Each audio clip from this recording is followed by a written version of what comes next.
Minas fieles de gran corazón. El rol de la mujer en el tango argentino. Introducción. El tango nació en los suburbios, el bajo, los prostíbulos, propios de los arrabales porteños.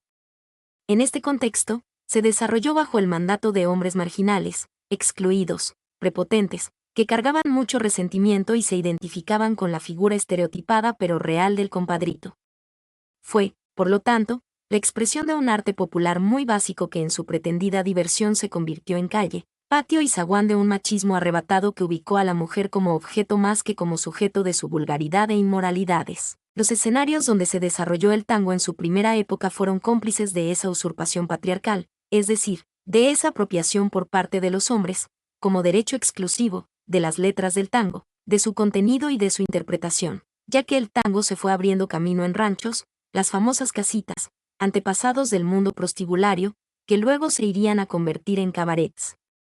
Allí la mujer era motivo de burla, denostada, pocas veces era tomada como una partenaire de segunda, siempre considerada como inferior al hombre desde la perspectiva que el macho había diseñado. A pesar de esta realidad, que sería repetida, aunque con menos agresividad, durante gran parte de la producción de La Guardia Vieja, iniciada en 1897 y finalizada a fines de 1910, principios de 1920, en las letras de tango aparecen representadas heroicas mujeres, quienes, de distintas formas, tratan de adaptarse a este machismo fuera de sí que existía en aquella época, buscando consideración y respeto. Las miradas sobre la mujer en el tango. Desde los comienzos del tango en 1880, se pueden distinguir dos tipos diferentes de figuras femeninas, la madre y la prostituta. Se puede decir que estos estereotipos de mujeres son elegidos por el varón porteño, que idolatra a la primera y denigra a la segunda.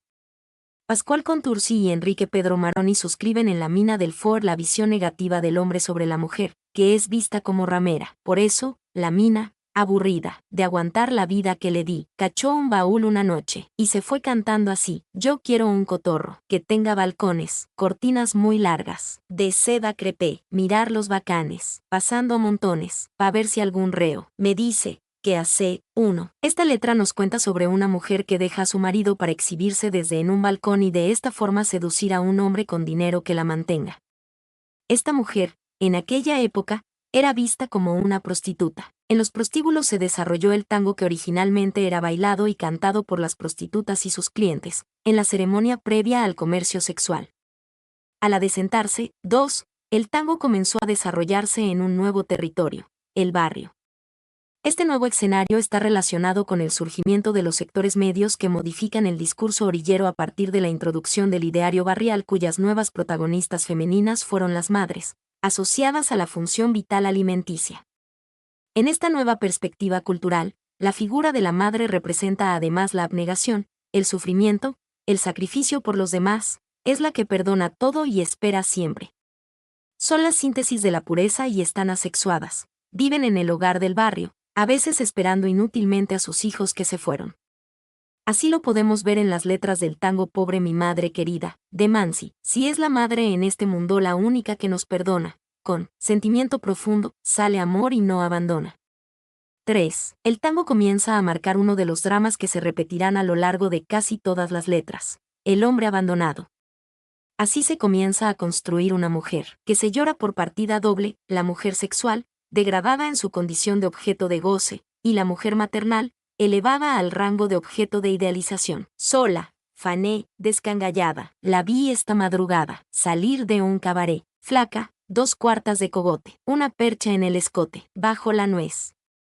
4. El tango Esta noche me emborracho describe a la mujer como objeto sexual. Madre, las tristezas me abatían, y lloraba sin tu amor, cuando en la noche me hundía, de mi profundo dolor. Madre, no hay cariño más sublime, ni más hondo para mí, los desengaños redimen, y a los recuerdos del alma volví. 5. Madre, en cambio, exhibe el amor maternal idealizado. Esta dicotomía se repetirá en la mayoría de las letras del tango, dando lugar a una visión de mujer en la que se mezcla la debilidad y la fortaleza y por la que el hombre despliega sus sentimientos más profundos. Las mujeres serán sujetos oyentes o destinatarios de las canciones y objetos de la lírica tanguera, es decir, personajes de las letras. En este tipo de tango se las alaba, se las cuida pero siempre ubicándolas en los lugares que les están reservados: mujer amante, madre, ama de casa, prostituta, milonguita. ¿Acaso te llamarás solamente María? No sé si eras el eco de una vieja canción, pero hace mucho, mucho, fuiste hondamente mía sobre un paisaje triste, desmayado de amor. Tus ojos eran puertos que guardaban ausentes su horizonte de sueños, y un silencio de flor, pero tus manos buenas regresaban presentes para curar mi fiebre, desteñidas de amor. 6. María simboliza el amor de mujer amante, en el recuerdo del hombre abandonado. Un ejemplo de tango que está directamente dirigido a la madre es: madre hay una sola, y aunque un día la olvidé, me enseñó al final de la vida que a ese amor hay que volver. 7. Para terminar, cabe destacar el auge del tango romántico, destinado a las mujeres, cuyo espíritu es la seducción. En estas letras, los tangos empiezan a dorarle la píldora a la mina desde afuera, y todo a media luz. ¿Qué brujo es el amor? A media luz los besos, a media luz los dos. 8. ¿El tango es de machos? Para dar respuesta a este interrogante, se debe pensar el lugar que ha ocupado la mujer en el tango desde los orígenes, teniendo en cuenta los prejuicios, valores e ideologías de la época. Fines del siglo XIX hasta mediados del XX en Argentina. Hacia fines del siglo XIX y principios del XX, la sociedad argentina, a través de la inmigración, produjo una gran desproporción numérica entre los sexos.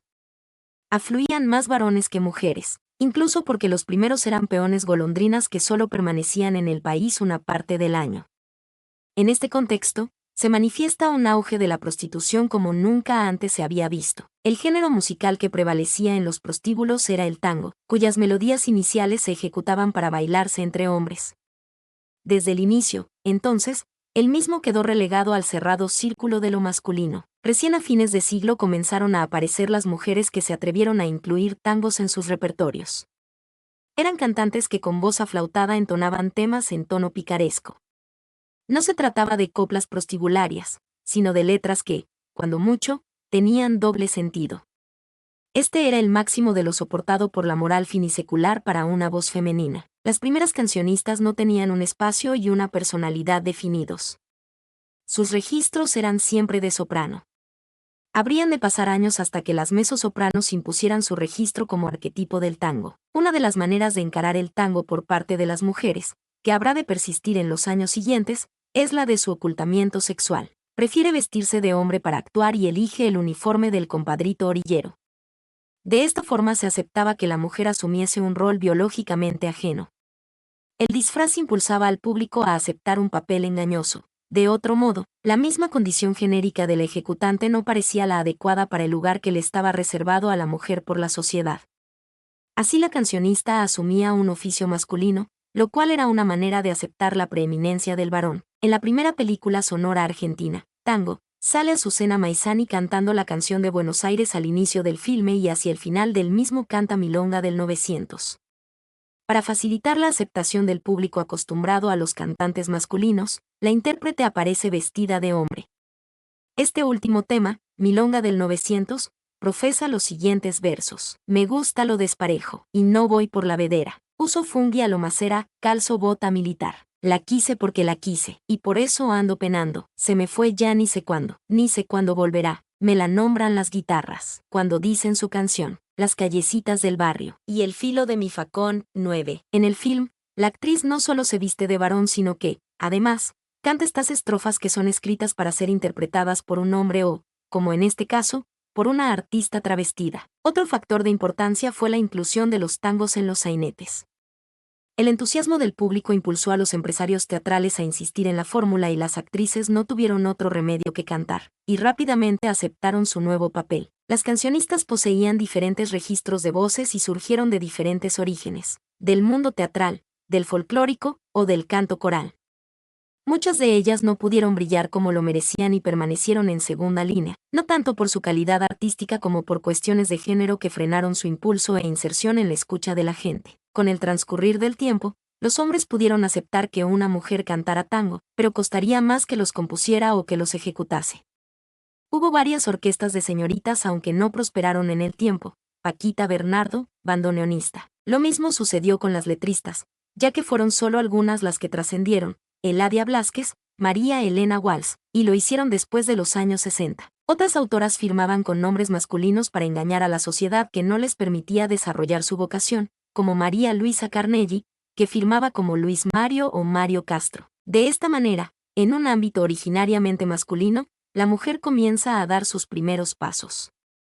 Tímidamente, incluyendo tangos de doble sentido en sus repertorios, escondiendo su femineidad, eligiendo la vestimenta masculina, e integrada a un espectáculo mayor como el sainete. Pero aún la mujer no dejaba su impronta en este género porteño. Minas fieles de gran corazón, a pesar de que las condiciones no estaban a su favor y de que los aspectos sociales y culturales jugaban en contra de que las mujeres pudieran desarrollarse por esta época como artistas en el tango. Hubo representantes femeninas del género que supieron traspasar las barreras del tiempo y las fronteras trascendiendo con su voz y con su música. Cada una de ellas con un estilo propio y con una impronta que las identifica y que las mantiene vigente a través del tiempo. Fue a fines de 1905 que una bailarina y cupletista de Buenos Aires, Lola Candales, anunció su propósito de incorporar a su repertorio un tango que pudiera entonar sin rubores ante la gente decente.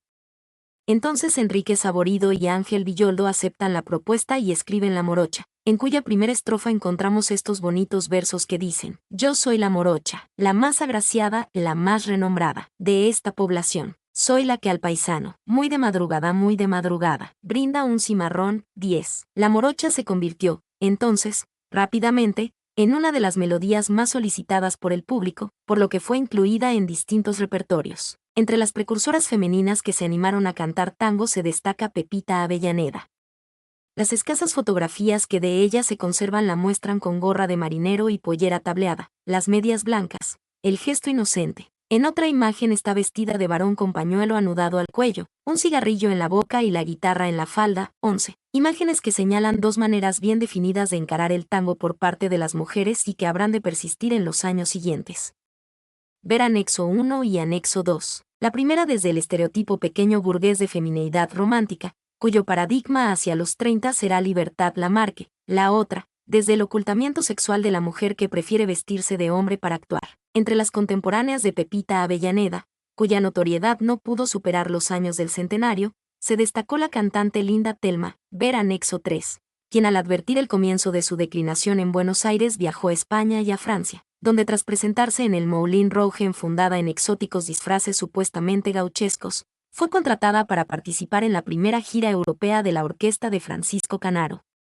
A los nombres de Pepita Avellaneda y Linda Telma hay que agregar los de Paquita Escribano, Dorita Miramar y Lola Candales, así como el de Flora Rodríguez de Gobbi, esposa de Alfredo Gobbi, Libertad Lamarque, el arquetipo femenino canónico para la segunda generación inmigratoria, la mujer que intenta imitar los modos de la clase alta, que se cuida de no cometer errores y oculta sus vacíos educacionales o de normas de comportamiento social tras una máscara de timidez, fue ocupado por Libertad Lamarque. En el canto nada podía encarar mejor este arquetipo que una voz de soprano. Era proveniente de la ópera, que para la clase media de las primeras décadas del siglo pasado significaba el arte por excelencia. Si este intérprete llevaba su registro a su mayor agudeza, la ecuación se completaba: cuanto más aguda era una voz, más femenina. Ocurría lo mismo con las vaporosidades en el vestuario y con las líneas apenas insinuadas en el maquillaje, pero que sin embargo dejaban su marca de clase en algunos subrayados según las pautas de la moda.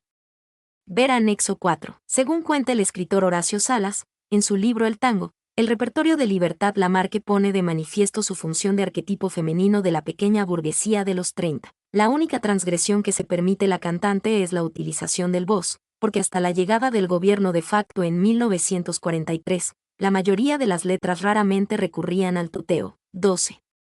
Anteriormente el autor nos aclara que los únicos a quienes está permitido hablar de voz es a los hombres ligados al tango.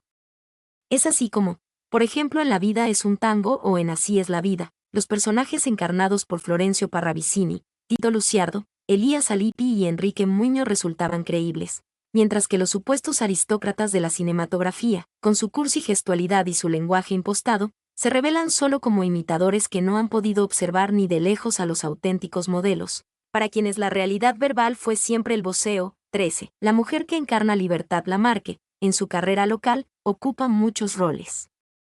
Canta muchos tipos de tangos, interpreta muchos papeles, pero nunca llega a tocar en su repertorio aquellos que recuerden a la cabaretera de los 20, imagen del pecado, falsa y licenciosa, para quien el engaño, además de una característica del oficio, es una constante inherente a su condición femenina.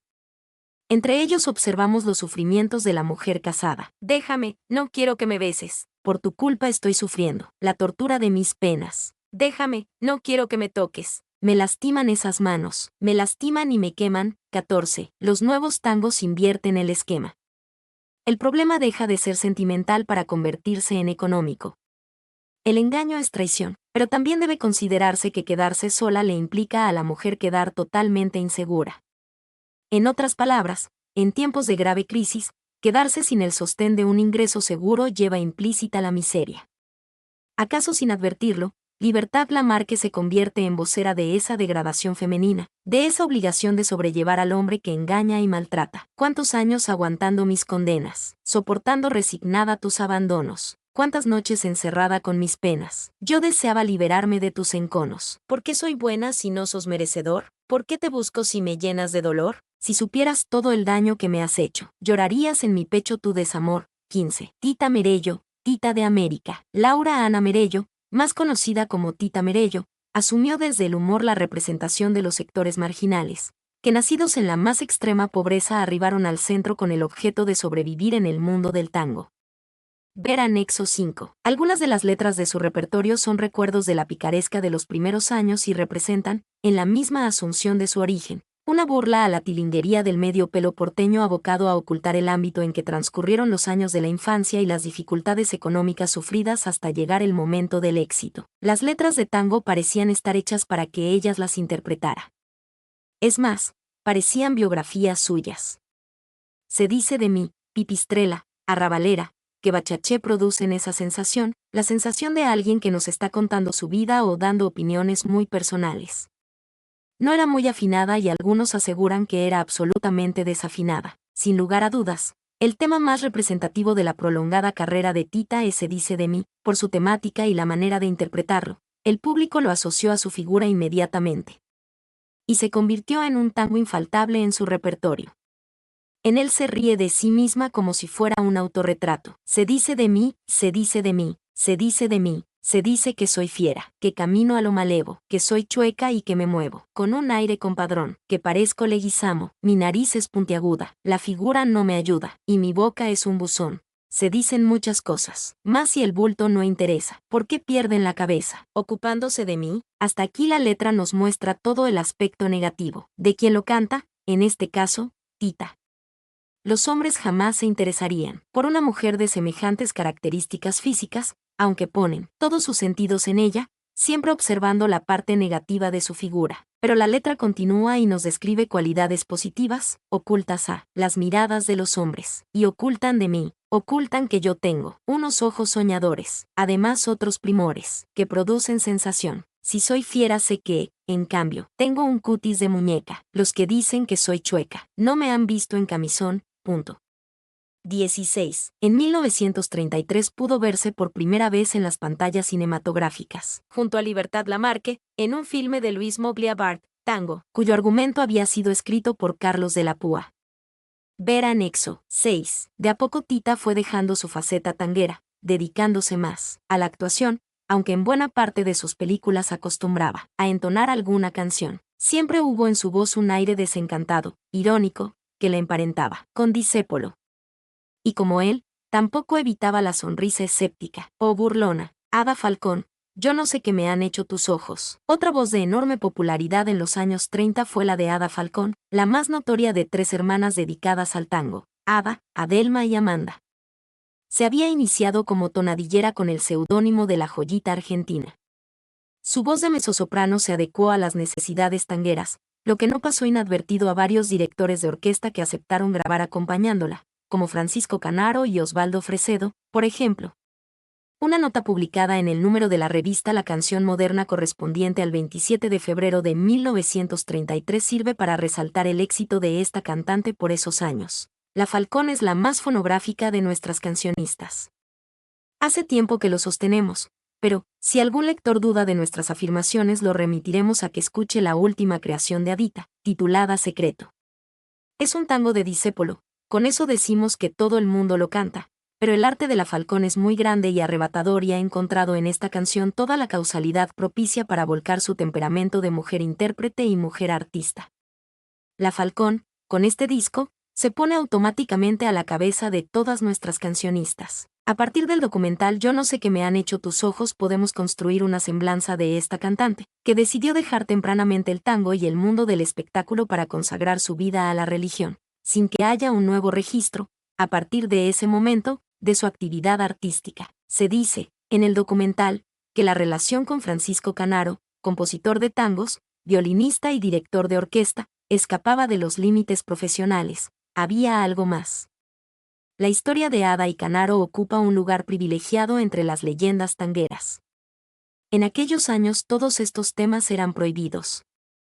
Los reportajes, por ejemplo, no eran tan audaces como lo son hoy en día y todo quedaba en las sombras, pasando a formar parte de un mito. La leyenda cuenta que Canaro compone el vals Yo no sé qué me han hecho tus ojos embrujado por los ojos verdes de Ada. Una historia de amor en tercera persona, un relato en clave, un relato que solo pueden descifrar los que conocen el enigma que encierra. Yo no sé si es cariño el que siento, yo no sé si será una pasión, solo sé que al no verte, una pena va rondando por mi corazón. Yo no sé qué me han hecho tus ojos, que al mirarme me matan de amor. Yo no sé qué me han hecho tus labios, que al besar mis labios, se olvida el dolor. 17. Ada graba este tema como si estuviesen hablando de ella. El misterio de Ada se agiganta. Dicen que las matrices de todos sus discos están perdidas, se dice que es monja y que vive en un monasterio, nadie pudo volver a fotografiarla ni ver sus ojos, nadie volvió a escucharla cantar. Otras cancionistas. Sería muy largo mencionar a todas las voces femeninas que ocuparon lugares destacados en el tango, todas son fieles y de gran corazón. Pero ciertas ausencias dejarían un vacío muy amplio, con el que sin dudas cometeríamos una gran injusticia. En la década del 30 no puede pasarse por alto a Dorita Deves y Amanda Ledesma, cuyas notoriedades no llegaron a persistir en la siguiente década. Sabina Olmos y Aída Luz, dos buenas voces que pronto dejaron el tango para dedicarse a la actuación. Y aunque durante varios años de 1935 a 1955 solo grabó unos pocos temas, también se destacó Nelly Omar, que habría de estrenar Sur en 1948 y a quien el acompañamiento estrictamente guitarrístico, al estilo de trío que hacía Marco Agardel, perjudicó su imagen ante un público que para entusiasmarse ya necesitaba apoyo musicales de mayor riqueza y variedad. De ella podemos destacar un hermoso tango que la acompañó hasta el final de sus tiempos, ya que la incluía en su repertorio de las últimas presentaciones, desde el alma. Alma, si tanto te han herido, ¿por qué te niegas al olvido? ¿Por qué prefieres llorar? Lo que has perdido, buscar lo que has querido, llamar lo que murió, fue lo que empezó una vez, lo que después dejó de ser, lo que al final por culpa de un error, fue noche amarga del corazón. 18. Sofía Bozán se conformó con un ámbito preciso para sus tangos, el escenario del teatro de revistas. Canchera, sonriente, irónica, detenía a la orquesta en medio de una pieza para hacer un chiste, y el público le aceptaba cualquier desplante. Su espontaneidad y su capacidad para burlarse de sus propias carencias musicales servían para destacar su justa afinación y un tono ronco, arrabalero, que se adecuaba a sus principales creaciones. Gira, gira, ¿qué querés con ese loro? Aragán. Cuando la suerte Q es grela, fallando y fallándote largue parao. Cuando estés bien en la vía, sin rumbo, desesperao. Cuando no tengas ni fe, ni hierba de ayer secándose al sol. Verás que todo es mentira, verás que nada es amor, que al mundo nada le importa. Gira. Gira. Aunque te quiebre la vida, aunque te muerda un dolor, no esperes nunca una ayuda, ni una mano, ni un favor. 19. Entre 1940 y 1970 surgieron algunos otros nombres notorios entre los que se destaca Amelita Baltar, cuyo acercamiento a Piazzolla en el momento en que el compositor decidió popularizar su mensaje y escribir temas de gran impacto masivo como Balada para un loco, Chiquilín de Bachín, Balada para mi muerte o Balada para él, facilitó la difusión de su voz. Grave, rica en matices dramáticos, otorgó a sus creaciones un hábito sensual que no existía entre las cantantes de tango. Su versión de Balada para un loco se convirtió a fines de 1969 y comienzos del 70, en el último gran éxito discográfico del tango, ver anexo 7. Ya sé que estoy piantao, piantao, piantao. Yo miro a Buenos Aires del nido de un gorrión, y a vos te vi tan triste, vení. Volá, sentí, el loco berretín que tengo para vos. Loco. Loco. Loco. Cuando anochezca en tu porteña soledad, por la ribera de tu sábana vendré, con un poema y un trombón, a desvelarte el corazón. 20. Como dijimos, la lista es larga y deberíamos explayarnos en extensas páginas. Pero no podemos dejar de nombrar a una que, quizá por su historia casi desconocida, y por la ambigüedad de la información que nos llega de su época, se convirtió casi en un mito. Nos llegan noticias de su existencia de parte de Homero Mansi, quien la inmortalizó a través de una de sus letras. Nos referimos a Helena Tortolero, a quien Homero Mansi conoció en Brasil. De ella sabemos muy poco, pero lo más importante que podemos decir es que sus ojos son oscuros como el olvido, sus labios eran apretados como el rencor, que sus manos son dos palomas que sienten frío, que canta el tango con voz quebrada y con voz de sombra. Esta cantante de tangos que inspiró a Homero Mansi, es la que canta el tango como ninguna y en cada verso pone su corazón. Ella es Malena, Malena de Toledo, nombre artístico de Helena Tortolero, de quien, a ciencia cierta, se desconocen su nacionalidad y datos de filiación. Conclusión: la mujer es una creación cultural. A cada época le corresponde un tipo de mujer. Poco importa que ella, tal cual la describe un autor o una letra de tango, pueda existir en la realidad. Cada una de las mujeres que sí existen, no tienen más remedio que ubicarse de acuerdo con el discurso que las determina. Gracias al lunfardo, usado por los poetas del tango, encontramos condensados los dos rasgos típicos de la mujer porteña. Como madre, aparecen los versos que aluden al hogar, a su mantenimiento y arreglo, y como mujer sexual, las que abandona al hombre y lo hace sufrir. En las letras del tango, para las mujeres había dos posibilidades: el casamiento, y con él la maternidad como salida, o hundirse en el vicio y la perdición. Estas temáticas, con visiones masculinas y en las que las necesidades de las mujeres no se tenían en cuenta, dan surgimiento a figuras femeninas que comienzan a asomar y a animarse a incursionar en este ámbito. El proceso de inclusión de la mujer en el tango fue lento y progresivo, pero no por ello dejó de ser importante.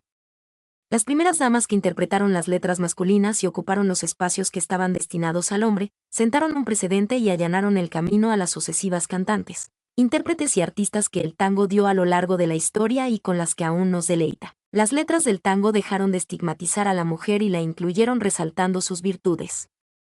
El hombre fue cediendo su rol predominante de macho. Por todo lo antes mencionado llegamos a la conclusión de que el tango empezó siendo un tema exclusivamente de machos, pero poco a poco, se fue convirtiendo en un género mixto.